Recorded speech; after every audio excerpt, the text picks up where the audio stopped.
บายดีทุกคนงานแรงผ่านไปงานเช้ามากอะต่อพี่น้องตอนเช้ามาแต่งตัวใหม่นะงานเช้ากับแม่นเปลี่ยนชุดใหม่เมื่อคืนนี้ใส่ชุดสีชมพูใส่เสื้อสีขาวสิ้นทะเลนะสำหรับคนแต่งหน้าทำผมให้กับแม่นสมศักดิ์พี่น้องมีอากาศเนาะสีมือเพิ่นกับพานนะพี่น้องนะถือว่าแต่งหน้าแต่งผมให้งามอยู่ตอนนี้ญาติพี่น้องก็เริ่มมาแล้วคนเฮาก็แต่งตัวใกล้สิแล้วนะแต่งหน้าเก้าผมแล้วก็ใส่เครื่องประดับพี่น้องใส่ปิ้นปักผมเครื่องประดับเกิดลายเติบพี่น้องเนาะสำหรับเก้าผมในงานเช้าแม่นเอาไม้เก้านะบัดนี้พี่น้องก็เริ่มมาซอยลายแล้วทุกคนเขามาค้ำคูนกระมอนแพร่แล้วก็สิ้นตามพี่คลองบ้านเฮาแล้วทุกคนคันว่าฝ้ายยิ่งก็เอาสิซอยมอนกับแพร่ไว้สมมาเด้ทุกคนตอนนี้เฮาก็แต่งตัวแล้วเรียบร้อยพี่น้องกำลังใส่แพร่แปลงแพร่นะงานในมื้อนี้ก็ถือว่าพี่น้องเฮามาโฮมหลายอยู่นะทุกคนนะเต็มเพิ่นเนาะมีผู้ใหญ่เฒ่าแก่แนวโฮมพร้อมพี่น้องเนาะอันนี้คือผ้าขวัญเขามื้อนี้เขากำลังจัดแต่งอยู่นะเดี๋ยวจะมีสีผ้าทุกคนเบิ่งบรรยากาศพี่น้องสิได้มัดแขนแล้วก็แห่เคยนะมื้อนี้เฮาสิได้มัดแขนประมาณ9 โมงพี่น้องเนาะแห่เคยก็ประมาณ10 โมง11 โมงฝั่งซ้ายฝั่งฝ่ายซ้ายก็แม่นมาโฮมน้ำเดียวอยู่ต่อหน้าห้องการตัวในเฮือนเฮาทุกคนมัดแขนทางนั้นแล้วก็มามัดอยู่ในเฮือนนี่เนาะมันว่าใกล้5 ตัวพูดว่าพี่ได้5 ตัวยังไม่ได้พูดทางเขาว่าเงินได้จะได้ไม่พอละใกล้ตกแต่ต้นขึ้นนะไอ้เคนน่ะเฮ็ด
สู้มือเจ้ยน้องกระดาษมันก็มีฮุกมันด้วยเนาะ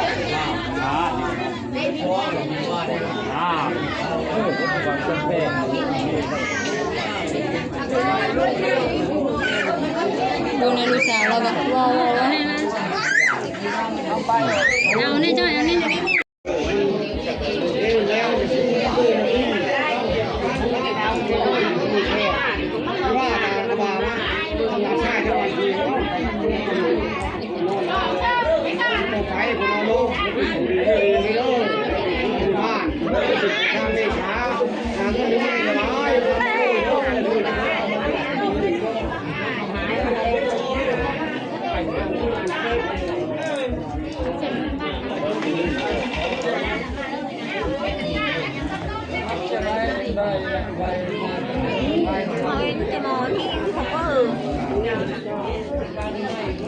ตอนมัดแขนเข้าพาควันสภาพหน้าเจ้าบ่าวก็สิบ่ชื้นบ่สั่นปานใดพี่น้องเมื่อคืนนี้ กินดึกเนาะกินเบียร์เมานะนอนตีสองนอนบ่พอเพิ่นว่าหมู่ครูมาหลายพี่น้องเอ้ยเขาอ้ายหน้าบ้าวกับน้องชายก็แม่นอยู่จนตี4 โมงเช้าพี่น้องเกือบแจ้งเมื่อคืนนี้นะเขาพาเดียวกินโมนเต้นอยู่เนาะสามีแม่นนอนก่อนนะทุกคนสำหรับงานเฮามื้อนี้ก็เฉพาะไฟยิ่งก็แม่นเบก็100ล่างพี่น้องไฟซ้ายก็80นะรวมทั้ง2ไฟก็แม่น180ทุกคนแต่ว่าเบก็เลอหลายเติบนะทุกคนนะเบเลอร่วมกันแม่นได้70ล่างพี่น้องสำหรับงานนี้แม่นล้มโง่3ตัวนะพี่น้องเฮือนเฮาแล้วก็ไฟซ้ายอีกก็2ตัวเป็น5ตัวแล้วก็หมูอีกตัวนึงนะพี่น้องข้าวปุ้นกับไฟยิ่งก็หมดประมาณ16,000ไฟซ้ายก็ประมาณ10,000งบประมาณงานนี้ก็หมดหลายเติบทุกคนแต่ว่าสามียังบ่ทันคิดหลายเบิ่งนะสำหรับโต๊ะเต็นเฉพาะไฟยิ่งก็4ล้านพี่น้องกับตู้สำหรับงานเฮาก็จัดตามงบประมาณพี่น้องไอ้เนาะซัมมี่นะพี่น้องน่ากินซัมมี่แต่ก็ยังดีที่มีพ่อแม่พี่น้องเพิ่นมาซอยหลายแห่งทุกคนเนาะพอได้ค่าเหล้าค่าเบียร์อยู่สำหรับเพิ่นมาซอยทั้งบัตรเซิร์นทั้งเขามาค้ำคูณนะทุกคนเดี๋ยวแล้วงานเดี๋ยวสามีสิมาสรุปให้ฟังทุกคนว่างานนี้หมดไปเท่าใดนะงานดองก็ผ่านมาเลยคนแต่ว่าสามีไม่ได้มาตัดคลิปลงเลยเนาะทุกคนเนาะอัพคลิปซะพี่น้องต้องขอโทษขออภัยหลายๆทุกคนทรงนี้งานหลายมาบ้านแล้วก็มีแต่งานทุกคนทรงเดือน4นี่แม่นบ้านสามีแม่นเขาแต่งดองหลายแห่งทุกคนมีสู่บ้านบางที่บ้านนึงก็2-3งานก็มีทุกคนแล้วงานเฮานี่ก็สิได้ไปต่อดองหมู่อีกหลายบ่อนอยู่พี่น้องติดตามไปนำกันทุกคนสำหรับงานเฮาในมื้อนี้ก็ถือว่าราบรื่นไปด้วยดีอยู่พี่น้องเนาะแล้วนี่ตุ้ย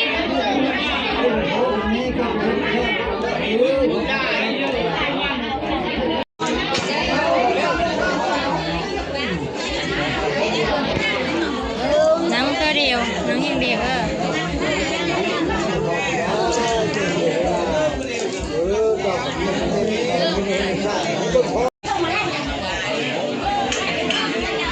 ใช่ว่าไงจ๊ะไปน้ำปลาจิ๊ด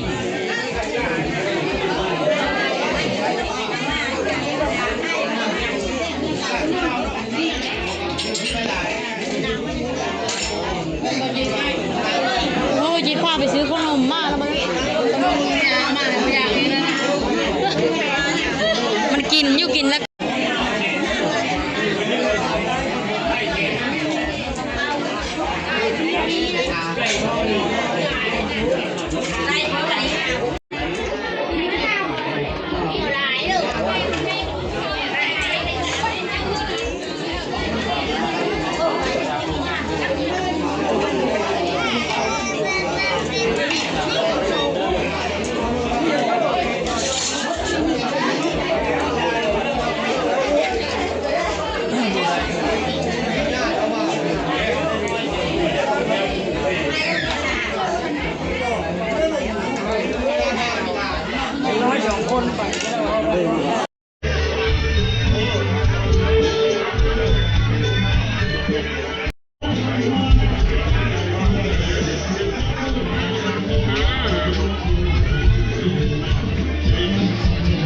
โค้ดแล้วไหมครับ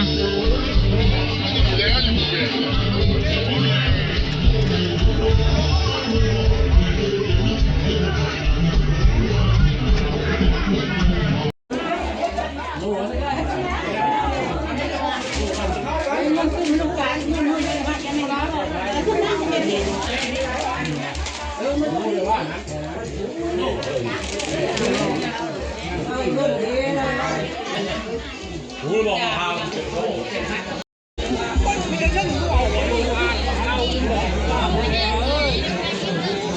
ต้องกินเพิ่ม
จิ๊ด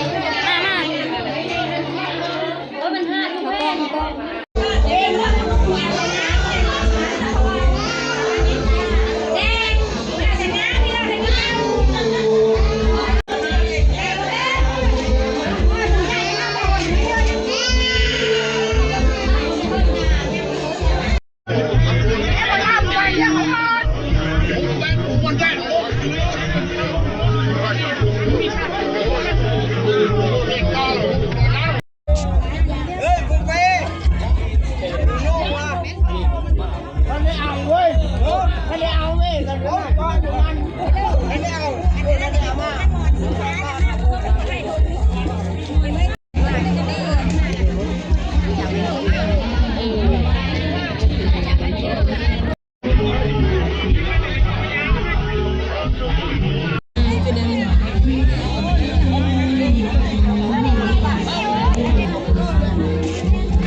ไปเลยไปที่รถได้มิล่า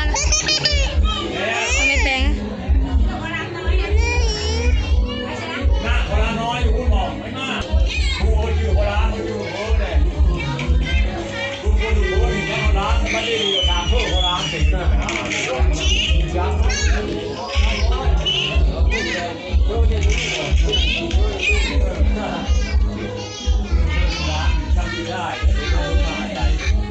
บาทนี้ก็แม่นแล้วเรียบร้อยแล้วนะทุกคน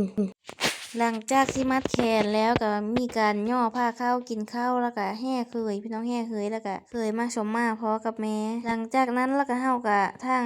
เจ้าสาวก็สมมาปู่ย่าญาติพี่น้องใกล้เคียงพอเซี่ยวแม่เซี่ยวแล้วก็ลามมาที่เครื่องสุมมาเฮาก็มีสนะมอนแพร่แล้วก็สิ้นหลายอย่างเติบพี่น้องกองใหญ่เติบนะสนะไป7คือมื้อนี้มอนเดี๋ยวบ่ได้นับทุกคนว่ามื้อเท่าใดแล้วก็มีสิ้นไหมสิ้นตีนสิ้นแต้มส่วนปู่กับย่าป้าแม่นกับแม่เฒ่าแม่นมือเย็บเฮิรนจังจุมาทุกคนยังบ่หมดนะทุกคนนะเดี๋ยวสามีก็สิพาทุกคนเบิ่งมือเย็บเฮิรนย่าอีกทุกคนหลังจากที่แล้วงานแล้วยังสามีขึ้นมาแกะเครื่องประดับทุกคนเกาผมเกาหยังเกานะเปลี่ยนชุดเนาะชุดนี้แม่นฮอนเอาพี่น้องเอ้ยสำหรับเงินเขามัดแขนก็หลายเติบพี่น้องเต็มแขนเต็มข้อเฮาปลดหลายเติบเนาะแขนเนี่ยจนนี้มีบอลผู้พี่น้องเอ้ยเขาผู้อื่นนำแขนนำข้อนำยังเขาห้อยใส่เนาะนิ้วมือก็มียังเขาผู้แขนคือกับพี่น้องเอ้ยมัดแขนเงินมัดแขนแม่นได้เท่าใดนั่นเดี๋ยวสิมาสรุปให้เบิ่งนำหลังทุกคนขอนับก่อนเนาะเงินก็คือหลายอยู่ทุกคนแต่มันเป็นเงินกีบเงินกะใบ1,000 2,000ใบ5,000ใบ10,000ใบ20แล้วแต่คนสิมัดทุกคนสำหรับงานแต่งของสามีก็แม่นบ่ได้แต่งมือเฮือนหยานะทุกคนนะแต่งอยู่เฮือนเจ้าของแต่งสู้แล้วก็เนาะทุกคนบ่ได้แต่งมือนะแต่งแล้วก็อยู่เฮือนเจ้าของทุกคนแต่ว่ามือเย็บเฮือนหยาจะซื้อฮอด3 มื้อขึ้นไปแล้วก็มือเย็บเฮือนหยาแล้วก็มาอยู่เฮือนเฮาคือเก่านะทุกคนนะบ่ได้แต่งมือเฮือนหยาปกติฮิตผู้ไทยก็แม่นมันมีอยู่2อย่างเท่านั้นคือแต่งเอามือเลยเนาะชนลายแม่นผู้หญิงจะมืออยู่เฮือนโผนะพี่น้องแถวบ้านจะมีเขาแต่งมือแล้วก็มืออยู่เฮือนปู่เฮือนหยาพุ่นละทุกคนแต่ว่าเฮาแม่นแต่งสู้ทุกคนโผมาอยู่เฮือนเฮาก็คือบ่ได้มืออยู่เฮือนหยาเฮาก็อยู่เฮือนเฮาเองทุกคนเอิ้นว่าแต่งสู้นะพี่น้องนะสำหรับฮิตของบ้านเฮาก็มีหลายอันหลายอย่างพี่น้องสามีก็บ่ค่อยมีความรู้ปานใดเรื่องฮิตเรื่องของแต่ก็พอรู้อยู่น้อยหนึงพี่น้องเนาะตอนนี้เฮาก็สร้างครอบครัวเป็นฝั่งเป็นฝามีครอบมีครัวแล้วนะพี่น้องนะสุดท้ายสายสุดก็กราบขอบใจพี่น้อง FC เมิดทุกคนที่เข้ามาเป็นกำลังใจแล้วก็คอมเมนต์ให้จะมีอยู่ตลอดทุกคนขอบใจหลายๆเด้อพี่น้องเด้อมื้อนี้ก็เป็นมื้อสันวันดีมื้อสีวันเสาร์มื้อประกอบวันงามจะมีสร้างครอบครัวใหม่นะพี่น้องนะขอขอบใจพี่น้อง FC ที่เข้ามารับชมรับเบิ่งแล้วก็พี่น้องญาติพี่น้องทางบ้านที่มาซอยงานทุกคนคันว่าทุกคนพี่น้องมีมาซอยงานนี่คือสิบ่ได้สำเร็จบ่ได้เกิดขึ้นทุกคนหลายหลายแห่งซอยเดียวพี่น้องมาซอยหลายแห่งทุกคนเฮาเป็นเจ้าภาพก็ส่วนหลายก็บ่ได้เฮ็ดหยังเปลือแต่กะการอยู่หาซื้อหาข้าวให้เขานะพี่น้องสำหรับงานแต่งอยู่บ้านเนาะเฮาก็ไม่ได้คืออยู่ในเมืองนะทุกคนงานอุปกรณ์เครื่องกิอยู่โคกินการจัดเตรียมงานทุกอย่างแม่นเจ้าภาพเป็นคนจัดเตรียมมาทุกคนแล้วก็ ญาติพี่น้องบ้านเดียวกันและทุกคนมาซอยเฮ็ดเฮ็ดงานเฮ็ดอยู่โคกินอาหารอุปกรณ์วัตถุทุกๆอย่างที่จัดขึ้นในงานก็คือเจ้าภาพจะเป็นคนจัดหามาให้กะเก็บไว้ให้ทุกคนฮอดมืองานแล้วก็แม่นพี่น้องมาซอยกันเฮ็ดอยู่โคกินจัดโต๊ะจัดตั้งเอา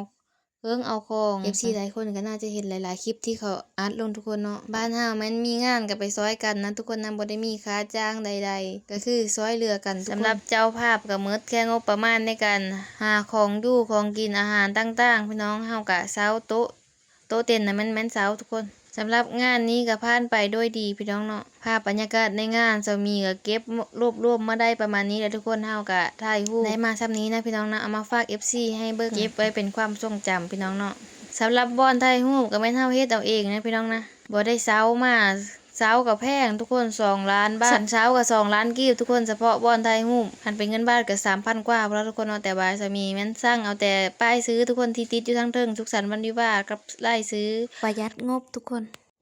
หันกับเบิดไป300,000พี่น้องเอาแต่ไล่ซื้อนั่นนะ300,000กีบก็บ่ฮอด500 บาทพี่น้องเนาะประมาณ400 กว่าบาทนี่แหละจัดงานถือว่าใช้งบประมาณหลายแฮงพี่น้องนี่ก็เลิกงานแล้วพี่น้องโต๊ะเตียนกับเขาเก็บมาเมื่อแล้วเบก็เมื่อไปประมาณนี้เลยนะเบก็เลยยังแต่ทีมงานเฮายังบ่ทันมื้อตอนนี้แล้วเนาะนี่ก็แม่นโห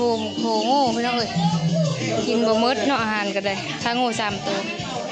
จบแต่เวะเฮายังบ่ทันจบนะจ๊ะหลังจากที่แค่คนกลับแล้วเฮาก็เก็บเมียนเฮือนซ่าแล้วก็ล้างถ้วยล้างบ้งพี่น้องแบบว่าการยาวๆแบบบ่ได้หยุดพี่น้องสำหรับคลิปวิดีโอนี้จะมีขอจบคลิปลงเพียงเท่านี้ทุกคนเด้อขอตัวไปเก็บงานก่อนพี่น้องเวะยังหลายแห่งนะ